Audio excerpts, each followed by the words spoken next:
देखो बेटा एक्सरसाइज 7.2 का क्वेश्चन नंबर 5 से पहले हम लिखते हैं, रिवाइज करते हैं जल्दी से, ठीक है। मैंने बताया था आपको cost price. What is the cost price? Cost price क्या होता है? सीपी। जब हमने किसी कोई चीज से बाय की उसे बोलते हैं हम कॉस्ट प्राइस, ठीक है। और सेलिंग प्राइस क्या होता है? हम सेल कर रहे हैं उसको, जो हमने जो बाय की जो, और हम उस प्राइस से सेल कर, जैसे मैंने 5 क्यूज की बाय की और मैं 6 क्यू से सेल कर रहा हूं तो उसे बोलते हैं सेलिंग प्राइस, ठीक है। समझ गए सीपी और एसपी में। अब हमारा है profit. What is the profit? Profit क्या होता है? अब मैंने ये 5 पीस की ली और मैंने 6 की सेल की, तो मेरे को कितने का प्रॉफिट हुआ? 1 कैसे आया? किन किन को माइनस करके आया? यस, प्रॉफिट आया मेरे को एसपी माइनस आया, SP minus CP. Is that clear? अब अगर मेरे को लॉस होता, सोचो मैंने 5 पीस की ली और 4 का मैंने इसको सेल किया, तो उसका लॉस कितने क्या आता मेरे को? CP minus no. अब देखो लॉस कितना हुआ मेरे पास? यस, सीपी माइनस एसपी, ठीक बोला, सॉरी, सीपी माइनस एसपी, ये हो गया हमारे को हमारा लॉस, ठीक है। अब सेकंड हमने रीड किया था परसेंटेज में, पढ़ा था ना परसेंटेज भी। तो जो प्रॉफिट परसेंटेज होता है, प्रॉफिट परसेंटेज, वो इसका फॉर्मूला क्या होता है? प्रॉफिट परसेंटेज का प्रॉफिट अपॉन सीपी, जो कॉस्ट प्राइस होता है वो ही आता है, चाहे लॉस हो चाहे प्रॉफिट हो। तो profit upon CP multiply by 100। और लॉस परसेंटेज क्या होता है? Loss upon multiply by 100। ये चीजें हो गई, ये वाली चीजें हो गई सबको। अब दूसरी बात थी, अगर सोचो हमारे पास यहाँ पे लॉस परसेंटेज पहले का ही दिया हो, जैसे मेरे पास दिया है यहाँ पे लॉस परसेंटेज 12%। अब मैं बोलूं जो 12% है, कितने पैसे हुए? जब इसे हम कन्वर्ट करते हैं तो हमारा जो लॉस होता है उसका फॉर्मूला होता है ये 12%, मतलब loss percent upon multiply by CP, मतलब 12% मल्टीप्लाई बाय सीपी, ठीक है। और वैसे अगर प्रॉफिट परसेंट होता है 12 मल्टीप्लाई बाय सीपी, तब भी इसी तरह से होता, ठीक है। इसको चीज छोड़ो, एक चीज और देखो। अब एक चीज हमने पढ़ी थी principal. What is the principal? कौन बताएगा मेरे को? किसको क्या होता है प्रिंसिपल? सोचो हमने बैंक से पैसे लिए, है ना। अब बैंक से पैसे लिए उसे बोलते हैं प्रिंसिपल अमाउंट। जैसे बैंक से मैंने पैसे लिए 10,000 रुपीज, 100 लिए, 100 रुपीज मैंने बैंक से लिए, ठीक है। अब बैंक वाले मेरे को फ्री में तो देंगे नहीं कुछ, तो बैंक वाले में से क्या लेते हैं? इंटरेस्ट। क्या लेते हैं? इंटरेस्ट, जिसे हम बोलते हैं रेट ऑफ इंटरेस्ट। तो इसको आर से बोलते हैं, इसको पी बोलते हैं, रेट ऑफ इंटरेस्ट, ठीक है। तो रेट ऑफ इंटरेस्ट, तो सोचो ये हमारे 10% उन्होंने पर ईयर में से चार्ज किए, ठीक है। अब आता है एक टाइम। अब जो टाइम है, मैंने कितने साल के लिए? सोचो मैंने 2 इयर्स के लिए, कितने के लिए? मैंने 2 इयर्स, बोलते हैं टाइम। तो अब जब हम पूछते हैं तो बताओ कि कितना इंटरेस्ट लगा बैंक से, कितना सिंपल इंटरेस्ट लगा बैंक से। अब हमें यहाँ से तो पता नहीं चल रहा, हमें तो परसेंटेज दी है। तो जब हमें पूछे कि हाँ जी बताओ कितना इंटरेस्ट ले रहा है बैंक आपसे, तो आप क्या करोगे? आप बोलोगे सिंपल इंटरेस्ट का फॉर्मूला होता है principal multiply by rate of interest multiply by time upon 100, ठीक है। मतलब इसको जो परसेंटेज है, और ये 2 ईयर है, मतलब 10% लेते हैं 2 ईयर के लिए, तो कितना हुआ? तो प्रिंसिपल है हमारे पास 100, रेट ऑफ इंटरेस्ट है 10 और 2 ईयर है बस 2 मल्टीप्लाई बाय 100। 20 से 20 चला गया, 100 से 100, 10 to the 20। तो सिंपल इंटरेस्ट, तो 2 इयर्स के लिए उसने कितने पैसे लिए बैंक ने? 20 रुपीज लिए। तो टोटल अमाउंट मेरे को कितना पे करना पड़ा अमाउंट उनको, बैंक वालों को? मैंने 100 लिए थे, 20 इंटरेस्ट पड़ा, तो कितना पे करना पड़ा? 120। तो कैसे हुआ ये? प्रिंसिपल प्लस ये सिंपल इंटरेस्ट है ना, प्रिंसिपल प्लस इंटरेस्ट, तब ये आया ना मेरे पास 120 आया ना।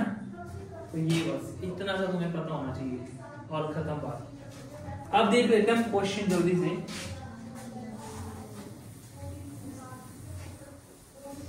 अब हमारे पास है 4th क्वेश्चन। अरुण गॉट नहीं 45th I buy a TV for 10,000 and sell it at profit of 20%. अब देखो मैंने एक टीवी लिया, I buy a TV, I buy a TV। अब ये टीवी लिया मैंने, ये क्या है मेरे पास? कॉस्ट प्राइस है सीपी है ना ये। I buy a TV, CP कितने का लिया मैंने? 10,000 का लिया, 10,000 रुपीज का लिया मैंने, समझ रहे? अब हमारे पास होगा कि सेल इट एट प्रॉफिट 20%। जो मैंने इसे सेल किया तो उसमें कितना प्रॉफिट में किया? 20%। तो मेरे पास प्रॉफिट जो परसेंट है वो भी मेरे को पता है, ठीक है? कितने का है मेरे पास? जो मेरा प्रॉफिट हुआ वो कितने परसेंट का हुआ? इसको सेल करके 20% का हुआ। अब हमारे पास पूछा है how much money do I get for it. तो मतलब मैंने जो जितने का ये मैंने प्रॉफिट बेचा, इसको मैंने कितने का बेचा होगा उसको, तो मेरे को यहाँ पे पूछा है सेलिंग प्राइस। तो मेरे को एसपी बताना है वो मैंने कितने का उसे दिया।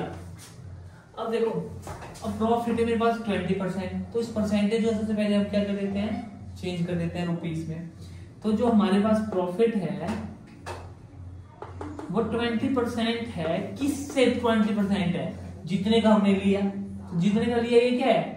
सीपी, मतलब 20% ऑफ सीपी, समझ गए? अब क्या हुआ हमारे पास? 20 परसेंटेज है। परसेंटेज अगर यहाँ पे है तो नीचे क्या आ जाता है? 100 आ जाता है। परसेंटेज को निकाला। परसेंटेज का मतलब होता है 1/100 होता है। तो जो 20% है तो मतलब 20 मल्टीप्लाई बाय 1/100 मतलब 20/100 है। तो यहाँ परसेंटेज निकाला, यहाँ पे आ गया 100। ऑफ का मतलब मल्टीप्लाई। सीपी कितना है हमारे पास बेटा? 10,000 है। अब 20 से 20 हमारे पास आ गया यहाँ पे 20 मल्टीप्लाई बाय 100। तो प्रॉफिट आ गया हमारे पास इधर 2,000 रुपीज आ गया। अब प्रॉफिट हमारे पास है बेटा 2,000 रुपीज।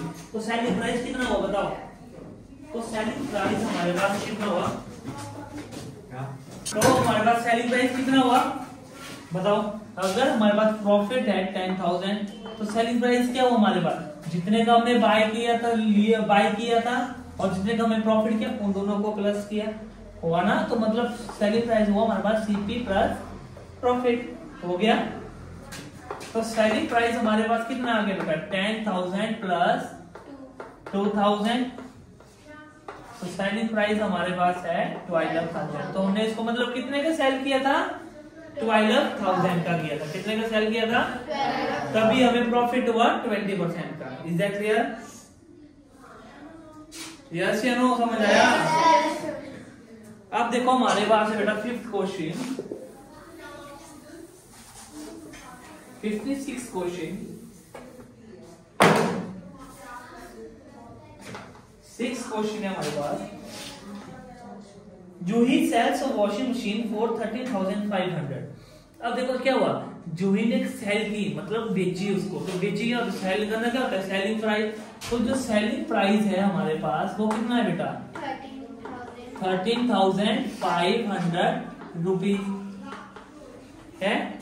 अब जब उसने वो बेची तो उसको क्या हो गया? लॉस हो गया। कितने का लॉस हो गया? 20%। लॉस हो गया उसको 20% का हो गया लॉस। उसको कितने का हो गया? 20% का।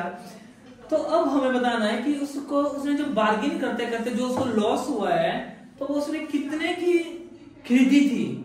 जब उसने खरीदी थी, जैसे सोचो इसने क्या किया? खड़े हो जाओ। यशवनी ने 8 रुपीज की मेरे को बेच दी कोई चीज, इसको हो गया 2 रुपीज का लॉस। ठीक है, 8 की बेच के उसको 2 रुपीज का लॉस हो गया। तो उसका कॉस्ट प्राइस क्या था? 10 10 था ना? तो हमें वही बताना है इसका कि जो कॉस्ट प्राइस था वो कितने का था। समझ आ गई क्वेश्चन। मैं चलेगा सबसे पहले हम क्या करते हैं, जो लॉस परसेंटेज है उसे हम रुपीस में चेंज कर देते हैं। हम करते हैं तो लॉस कितना हो गया हमारे पास बचा 20% ऑफ सीपी हुआ। तो सीपी तो हमने निकालना भी, अभी तो हमारे पास सीपी तो है ही नहीं, पर चलो जितना है उतना हम कर देते हैं सॉल्व। लॉस हो गया हमारे पास 20 अपॉन मल्टी परसेंटेज निकाला, नीचे आ गया 100, ऑफ का गया मल्टीप्लाई और इधर आ गया हमारे पास सीपी। यहां तक समझिए। अगर इसके आगे तो सॉल्व हो ही नहीं रहा है हमारे पास, कैसे होना सॉल्व, नहीं हो रहा है ना, तो हम वही रख लेते हैं इसको। अच्छा अब हम देखते हैं कि सेलिंग प्राइस हमारे पास है 30 दिया हमने, क्या है सेलिंग प्राइस दिया है। तो जो सेलिंग प्राइस है एसपी है वो किसके बराबर है, वो किसके बराबर है सेलिंग प्राइस। अगर सोचो अब वो ये है कि सेलिंग प्राइस है 4 रुपीज, यशवनी का सेलिंग प्राइस है 8 रुपीज, उसने 8 का बेचा था ना यशवनी ने, और कितने का नुकसान हुआ था उसको 2 रुपीज का। तो सेलिंग प्राइस क्या हुआ उसका सीपी माइनस 2 हुआ था ना, 10 माइनस 2 हुआ था ना, तो सीपी माइनस लॉस हुआ था उसका यशवनी का। तो इसका भी जो सेलिंग प्राइस है वो है हमारे पास सीपी माइनस लॉस। समझना पड़ेगा बेटा, तुम्हें समझना पड़ेगा कि कैसे क्या चीजें आ रही है, ठीक है। सीपी माइनस लॉस, तो एसपी लिख दिया मैंने इधर, सीपी लिखा मैंने इधर, माइनस और लॉस हमने निकाला था ये कितना लॉस हो रहे थे 20/100 मल्टीप्लाई बाय सीपी, ये लॉस हुआ था। अब मैंने क्या हुआ यहाँ पे दोनों साइड क्या है सीपी है तो कॉमन लेते हैं और बाकी फिल कर लेते हैं। एसपी हमारे पास सेलिंग प्राइस हमारे पास दिया हुआ है 13,500 इजिकल टू, अब सीपी से कॉमन ले लेते हैं सीपी, और जो अगर कॉमन लेते हैं तो उनका क्या बन जाता है 1, तो सीपी का बन गया 1 माइनस 20/100 मल्टीप्लाई बाय 1, मतलब 1 नहीं आएगा, तो 1 लिखने की जरूरत ही नहीं है ना। समझ गए यहाँ तक कैसे है। अब क्या किया हमने 13,500 को इसी तरह लिखा सीपी, अब एलसीएम लिया, मैंने एलसीएम सिखाया था तो मैं लेना। अब यहाँ पे कुछ नहीं है तो 1/1 माइनस 20/100 लिख सकते हैं ना, 1/1 माइनस 20/100 लिख सकता हूँ, मैं ऐसे लिख सकता हूँ अगर नीचे कुछ नहीं है। अब इसका एलसीएम लिया, नीचे का एलसीएम लिया, यहाँ पे 1 और 100 का एलसीएम लिया। अगर 1 और 100 है तो इसका एलसीएम 100 ही आता है, अगर एक डिजिट में ही 100 है। चलो तुम लेके देख लो, 2 से किया मैंने सॉल्व, मैंने यहाँ 1 का 1 है 250 100, 2 से किया 225 फिर 5 से किया फिर 5 फिर 5 से किया फिर 5, इस तरह से लेते थे ना एलसीएम, याद है ना नीचे का जो ऐसे अपॉन में करते थे। तो 5 5 से 25 25 2 से 50 50 2 से 100 आ गया 100। फिर हम क्या करते थे, जो 1 है उससे डिवाइड करते थे इस 100 को, जब 1 से 100 को डिवाइड किया था 100 से 100 ही आएगा, है ना। और ऊपर वाले से करते थे हम क्या मल्टीप्लाई, तो 100 1 से 100, फिर यहाँ पे माइनस है माइनस। अब इसकी बारी आई, 100 से 100 डिवाइड किया तो क्या आया 1, और ऊपर वाले से मल्टीप्लाई करते थे 120 से 20, ठीक है। एलसीएम लेना जो भूल गए हैं तो फिर से याद करो, हम क्या करते थे पहले ऐसे एलसीएम लेते थे और नीचे राइट कर देते थे, फिर यहां से करते स्टार्ट, पहले इससे इसको डिवाइड करते 1 से करेंगे 100 को तो 100 ही आएगा ना, और ऊपर वाले को हम मल्टीप्लाई करते जितना आता था 100 मल्टीप्लाई 100। अब 100 से 100 को डिवाइड किया तो 1 आया, 100 1 से 100 1 आया, तो 1 से 20 को किया तो 20 आ गया, ठीक है। अब आ गया हमारे पास 13,500 इजिकल टू सीपी 80/100 आ गए, माइनस किया 100 और 20 80 और नीचे आ गया 100। अब देखो ये सीपी, अब यहां से मैं अगर इसको इस साइड लेके जा रहा हूं तो ये क्या है, ये ऑपोजिट हो जाता है, बताया था ना मैंने, अगर हमारे ये हो जाता है उल्टा हो जाता है, मतलब यहाँ पे आ जाएगा और ये क्या डिवाइड में तो इधर हो जाएगा मल्टीप्लाई 100 अपॉन 80, उल्टा हो जाता है जब दूसरी साइड आता है। ठीक है, इजिकल टू सीपी। समझ गए यहाँ तक? 0 से 0 चले गई। हमारे पास क्या बचा? 500 multiply by 10 upon 8 equal to बचा। अब करो 2 4 8 2 5 10 आ गया। अब 4 से इसको करना डिवाइड 2 0। अगर तुम आ रहे हो तुम तो छोटा छोटा भी कर सकते हो, पर मैं एक साथ भी कर सकता हूँ। ठीक है, जैसे मैं 4 से कर रहा हूँ इसे डिवाइड, 4 1 4 4 3 12 1 आ गया इधर, 4 3 12 13 14 15 यहाँ पे 3 आ गया, 4 7 28 यहाँ 2 आ गया और 4 5 20। तो मेरे पास आ गया इधर 1 3 3 7 5 multiply by 5 is equal to CP आ गया।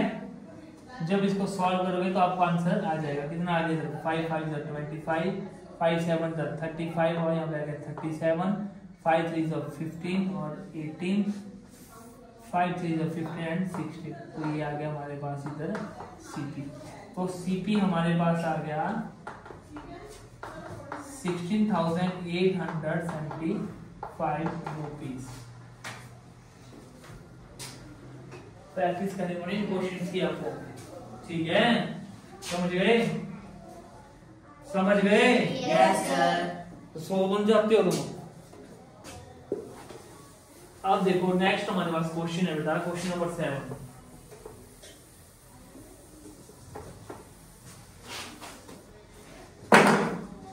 क्वेश्चन नंबर 7 है हमारे पास।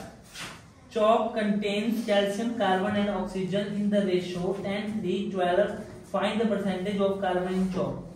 अब एक चौक के अंदर क्या क्या है? ये चौक है ना मेरे पास, इसके अंदर बोला इन्होंने कि कैल्शियम भी है, कार्बन भी है और ऑक्सीजन भी है। तो जिनकी रेशियो है 10 3 एंड 12, 10:3:12। ठीक है, तो हमें मतलब बताया है कि आपने बतानी है कि कितना इसमें कार्बन है, कितना कार्बन है ये बताओ इस चौक के अंदर। तो सबसे पहले हम लिख देते हैं जो हमें दिया है। क्वेश्चन नंबर 7 का फर्स्ट पार्ट, रेशियो दी है हमें पास। किसकी रेशियो दी है हमें? एक कैल्शियम की रेशियो दी है, कैल्शियम रेशियो, और किसकी दी है? कार्बन रेशियो, और दी है हमें पास ऑक्सीजन की दी है। ये दी है कितने कितने दी है हमारे पास? 10 दी है, 3 दी है हमारे पास और 12 दी है। ये समझिए, ये दी है हमारे पास। मतलब कैल्शियम है 10, कार्बन है 3 और ऑक्सीजन है हमारे पास 12। जब हम रेशियो परसेंटेज निकालते थे तो मैंने तुम्हें बताया था, अगर तुम पिछले वीडियो देखोगे, कि हम इन सबको सबसे पहले प्लस करते थे। तो मैं लिखा है पे द सम ऑफ रेशियो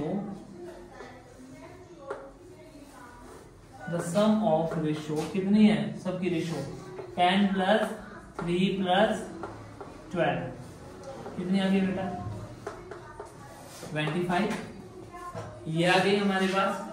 अब हमें किसकी परसेंटेज निकालनी है? परसेंटेज ऑफ, हम किसकी क्या निकालनी है? हमने परसेंटेज निकालनी है। तो percentage of carbon in chalk, ये बोला है हमें निकालने के लिए, कार्बन इन चॉक। कार्बन कितना था हमारे पास? 3। कितने से 3 था? 25 से 3 था, 3/25। समझ गए? अगर हमें बोलता होता कैल्शियम तो 10/25 आता है, अगर कार्बन बोला होता तो कार्बन ही, ऑक्सीजन बोला होता तो 12/25 आता। और परसेंटेज निकालने हैं तो हम मल्टीप्लाई किससे करते हैं? 100 से। ठीक है, तो हमने कर दिया यहाँ पे 300/25, 25 1 25, 100 300।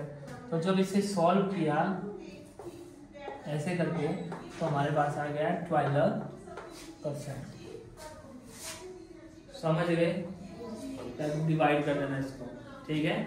12% आ गया हमारे पास, ये आ गया हमारा फर्स्ट पार्ट। अब सेकंड है in a stick a chalk carbon is 3 gram. अब ये हो रहा है कि जो कार्बन है जो हमने 12% निकाला वो 3 ग्राम है।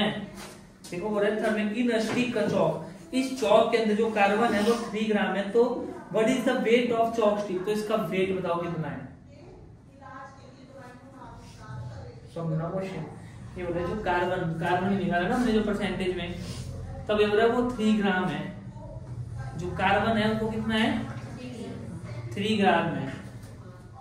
तो वेट बताना है, तो हमें वेट तो हमें पता नहीं है कितना है ना। तो इसका सेकंड पार्ट है, मैं लिख देता हूं इधर, weight of let the weight of chalk, मान लेते हैं हम चॉक का वेट है x है, मान लिया ना हमने चॉक का वेट हमारे पास कितना है बेटा x है हमारे पास।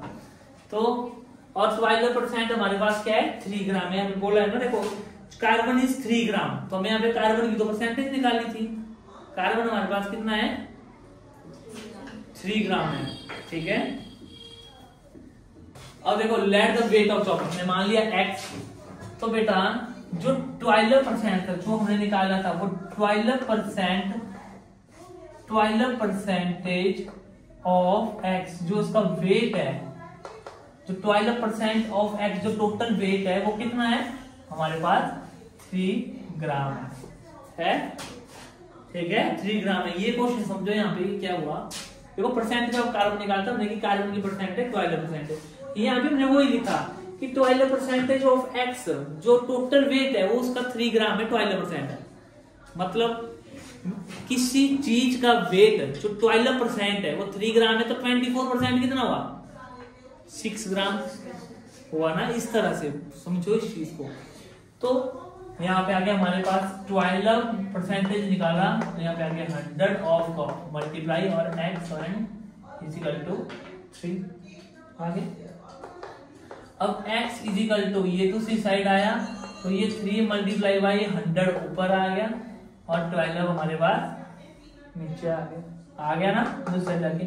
x इजिकल टू 300 अपॉन 12, ठीक है। जब इसे डिवाइड करोगे तो आपके पास आ जाएगा 25 ग्राम। समझ गए।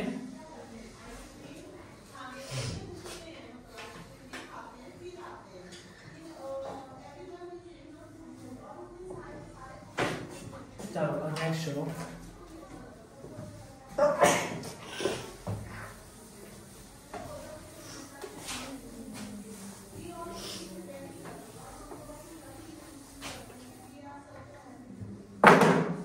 Abhina buys a book for ₹275 and sell it at loss of 15%. अब जो अमीना थी उसने एक बुक बाय की, मतलब कॉस्ट प्राइस, सेलिंग में बाय की, कॉस्ट प्राइस कितना है 275 रुपीज का। देखो बड़ा इजी हो गया, तुम ध्यान से देखोगे। जो उसे लॉस हुआ वो कितना हुआ उसको लॉस, बेटा लॉस कितना हुआ उसको 15% हुआ। How much does she sell it for it, तो बताओ उसने वो कितने का बेचा कि उसको लॉस 15% हुआ। ये बताना है हमें, बड़ा इजी है। सबसे पहले हमने क्या किया, जो परसेंटेज है उसको हटाना है। तो लॉस इज इक्वल टू कितना हो गया 15% ऑफ सीपी, किया था हमने ना पहले वैसा, जो भी होता है सीपी।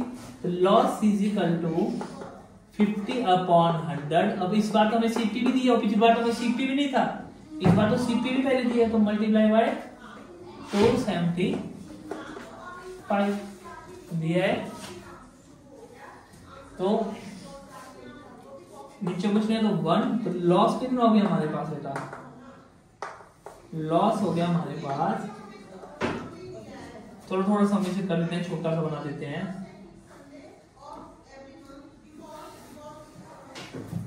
520 100, ठीक है 520 100, 5 5 25 और 555 275, थोड़ा सा बड़े से किया मैंने थोड़ा सा, ठीक है। अब देखो मैं इतना सा किया, मैं लिख लेता हूँ 15 मल्टीप्लाई बाय 55 अपॉन 20, चाहे तो मैं ऐसे लिख दो पूरा पूरा, कोई दिक्कत नहीं है।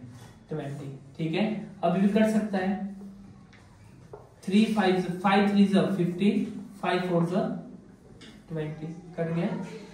तो लॉस कितना हुआ मेरे पास, 3 मल्टीप्लाई बाय 55 अपॉन 4 हो गया यहाँ तक।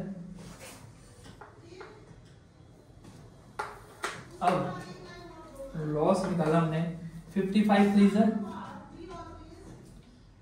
कितना हुआ, 165 अपॉन 4, ठीक है। यही है ना, गलत कर दी मैंने कहीं, तो देखते हैं। अब इसे मैंने सॉल्व किया, 4 4 16, 4 1 4.25 आएगा इसका शायद, 4 5 20। लॉस आ गया मेरे पास 41 मिनट बेटा रुकना, ठीक है मैं देख लेता हूँ, 41.25। अब देखो बेटा लॉस हमारे पास है 41। अभी कैसे निकाला मैंने, देखो अगर नहीं आ रहा जिसको इस तरह से कर दें, 165/4, 4 4 16, 0 आगे ऊपर से आ गया 5, 4 1 4 और हमारे पास रिमाइंडर आ गया 1। अगर हमने अपनी मर्जी से 0 लगाई तो इधर लग गया डेसिमल, 4 2 8, तो यहाँ आगे हमारे पास 2, अपनी जितनी मर्जी 0 लगाओ फिर टेंशन नहीं हमें, 4 5 20, तो हमारे पास आ गया 41.25, ठीक है। अब हमें बताना है इसका सेलिंग प्राइस। तो सेलिंग प्राइस कितना हुआ, अगर सोचो मैंने कोई 10 रुपीज की ली और मैंने 2 रुपीज का मेरे को लॉस हो गया, तो कितने आए मेरे पास पैसे, कितने पैसे का मैंने बेचा, 10 रुपीज की मैंने कोई चीज ली थी और 2 रुपीज का मेरे को लॉस हो गया, तो मैंने इसको कितने का सेल किया होगा, 8। तो मतलब कॉस्ट प्राइस माइनस लॉस कर रहा हूं ना, वही मैं कॉस्ट प्राइस माइनस लॉस। तो SP equal to cost price है मेरे पास कितना, 275 माइनस 41.25 है। तो सेलिंग प्राइस हो गया मेरे पास 275 और ये आ गया 41.25। यहाँ कुछ नहीं है तो 2 0 लगे और उसको माइनस किया, 5 से 1 हो गई 10, यहाँ से गई 10, यहाँ 9 5 का 4, 10 से 5 5, 9 से 2 7, 4 से 1 3, 7 से 4 3 और यहाँ पे आ गया 2। तो मतलब हमारे पास आ गया 233.75, ठीक है।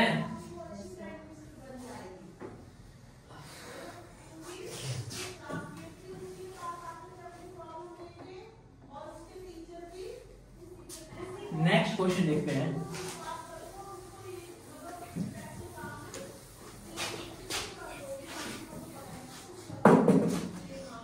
नेक्स्ट क्वेश्चन है, find the amount to be paid at the end 3 years in each case. तो 3 इयर्स के लिए लिया हमने बैंक से कुछ ऐसे, जो कोई अमाउंट लिया हमने, ठीक है, हमें पे करना है कि कितना पे करेंगे 3 इयर्स के बाद, ठीक है, ये बताना हमने। तो ये हो रहा है कि 9th का फर्स्ट स्टेज में, 9th में होते ना, 9th के फर्स्ट स्टेज में जो हमारे पास प्रिंसिपल है P है वो कितना है हमारे पास, तुम पूरा पूरा लिख सकते हो, ठीक है, 1200 रुपीज है एट 12% पर एनुअल, पर एनुअल मतलब पर ईयर। तो जो क्या हुआ हमारे पास रेट ऑफ इंटरेस्ट हुआ, ये 12% हुआ और ऊपर क्वेश्चन लिखा है find the amount to be paid at 3 years. 3 years क्या हुआ हमारे पास, टाइम हुआ ना, टाइम हुआ ना हमारे पास 3 इयर्स। तो टाइम हमारे पास कितना है बेटा, 3 इयर्स। बोलो ये समझ आया सबको, एक ये बात है इसका लिए, ठीक है। तो हमने सिंपल, हमने बोला कि बताओ हमने कितने पैसे दिए होंगे बैंक को 3 साल के बाद। तो हमने सबसे पहले निकालना है हमने सिंपल इंटरेस्ट। क्या निकालना है, सिंपल इंटरेस्ट। तो तुम पूरा पूरा लिखना है, सिंपल की स्पेलिंग पूरी लिखना, इंटरेस्ट की पूरी स्पेलिंग लिखना, ब्रैकेट में चाहे ऐसा लिख देना, ठीक है। यहाँ भी ऐसा ना, principal rate of interest time, समझ गए। अब simple interest is equal to कितना आ गया हमारे पास, 1200 नहीं, principal multiply by rate multiply by time upon 100। Formula चाहे शॉर्टकट में लिख देना, ठीक है। तो हमारे पास प्रिंसिपल है 12,000, रेट है हमारे पास 12, मल्टीप्लाई टाइम है हमारे पास 3 अपॉन 100। समझ गए। अब 20 से 20 मैंने यहां से चले गई। अब कर लो सॉल्व, कितना आ गया?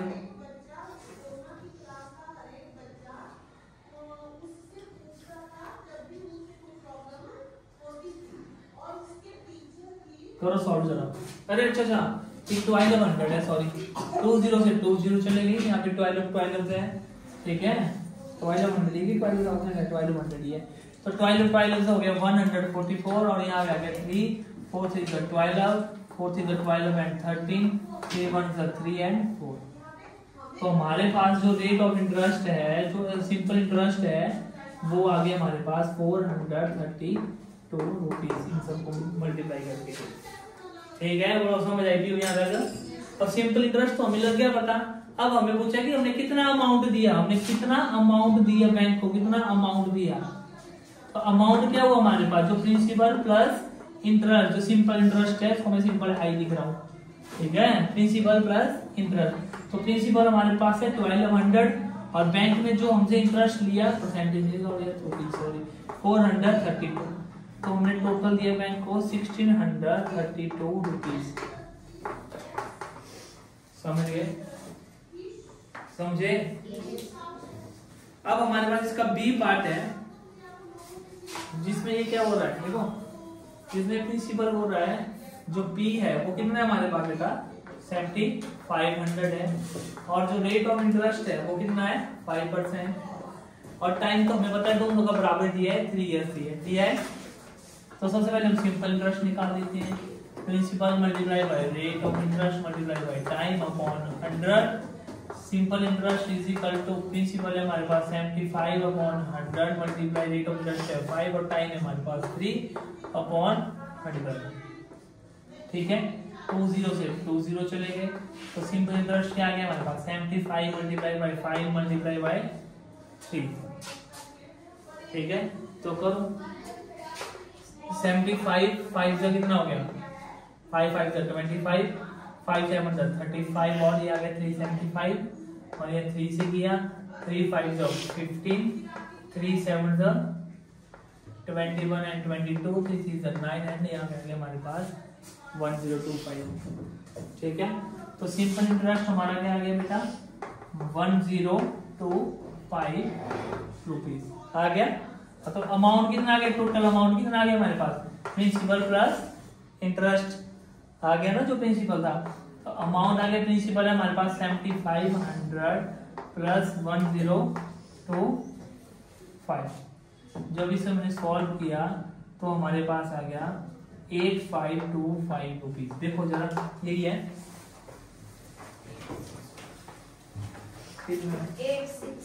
सॉरी मैंने गलती कर दी। ओ यार यहाँ पे सॉरी 11 आता है यहाँ पे, ठीक है, ये की मैंने गलती 8625, सॉरी, समझ गए, ठीक है, समझ गए, वही है सॉल्यूशन, वही है। अब हमारे पास आगे 10th क्वेश्चन,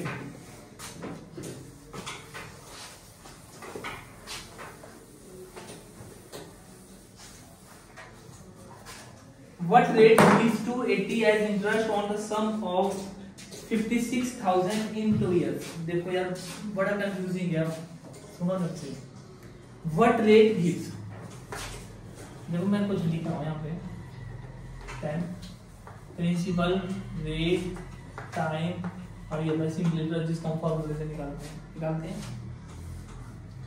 तो अब बताएंगे आप मेरे पास क्या क्या है। सबसे पहले टाइम मेरे को क्या दिया हुआ इधर बताओ, जो तुम्हें दिया है आराम से लिखिए, तुम्हें पता लग गया सर 2 ईयर से हमारे पास है, ठीक है। और what are the rate gives to 80, a rate gives to 80, ये क्या है आर, हमेशा रेट ऑफ इंटरेस्ट तो परसेंटेज में होता है, जब हम इसको परसेंटेज से बदलते हैं तो उसको बोलते हैं सिंपल इंटरेस्ट। तो ये सिंपल इंटरेस्ट है वो हमें दे दिया है 280 रुपीज, समझ गए। और जो 56,000 है वो क्या है हमारे पास प्रिंसिपल है, निकालना हमने क्या है रेट निकालना है, ये निकालना है। तो हमें वही फॉर्मूला लगा लिया, उसको सिंपलीफाई वही formula, simple interest is equal to P multiply by R multiply by time upon 100। और सिंपल इंटरेस्ट हमें कितना दिया है 280 इज इक्वल टू P हमें दिया है 56,000 multiply by rate of interest हमें नहीं दिया है, मल्टीप्लाई बाय टाइम दिया है 2/100। ठीक है, अभी हमें 20 से 20 चलेगी तो हमारे पास क्या गया 280 upon 560 multiply by R multiply bye 2 आया 260 इज इक्वल टू, इन दोनों को कर देते हैं मल्टीप्लाई, तो कितना आ गया हमारे पास शायद 1120 आ गया, 1120 मल्टीप्लाई बाय R। समझ गए, ध्यान रखना।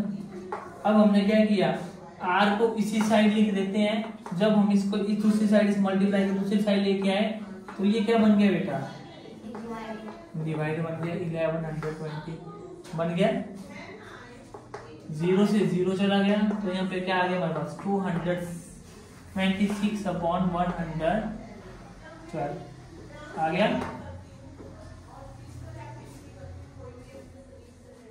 अब इसे सॉल्व करते हैं, चलो 2 से चला गया, 2 13 26,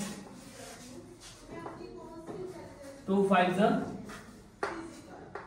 10 और 2 6 12।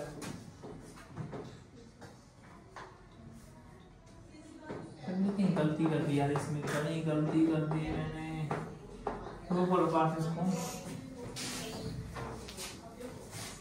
क्या है, तो मैं आ गया, मैं क्या कर दी थी यहाँ 260 मैंने राइट कर दिया जल्दी के चक्कर में, यहाँ पे 280 था, ठीक है 280 और यहाँ पे भी 280 था, तो अब क्या हो गया हमारे पास 280 अपॉन 1120 इजिकल टू R, 0 से 0 हमारे पास आ गया 28 अपॉन 112। अब इससे इजिकल टू R सॉल्व किया, इसको करो सॉल्व, 2 14 28, 2 5 10 एंड 2 6 12, तो हमारे पास आ गया 14 अपॉन 56 इजिकल टू R। तो मैं तो शॉर्टकट में कर रहा हूँ, 14 1 14 और 14 4 56, तो हमारे पास आ गया बेटा 1/4 इजिकल टू R आ गया। पर हमने कहा इसको परसेंटेज में, मतलब इसे सॉल्व करना पड़ना हमें, 1 यहाँ पे रख दिया, 4 यहाँ जाएगा तो है नहीं, तो हमने पॉइंट लगा दिया, तो इधर लग गया 0, तो फिर आ गया हमारे पास 4 2 8, फिर आ गया 2, फिर हमने 0 4 5 20, तो हमारे पास कितना आ गया R कितना आ गया हमारे पास 0.25%। यही होगा आंसर, अपनी गलती हुई है, यही है ना, हो जाते हैं छोटी जल्दी में। एंड फाइनल लास्ट क्वेश्चन देखो, if Meena gives interest of ₹45 for 1 year at 9% rate per annum, what is the sum she has borrowed? कल करना ये, Yes, yes. कर दे, कल करते हैं इसको।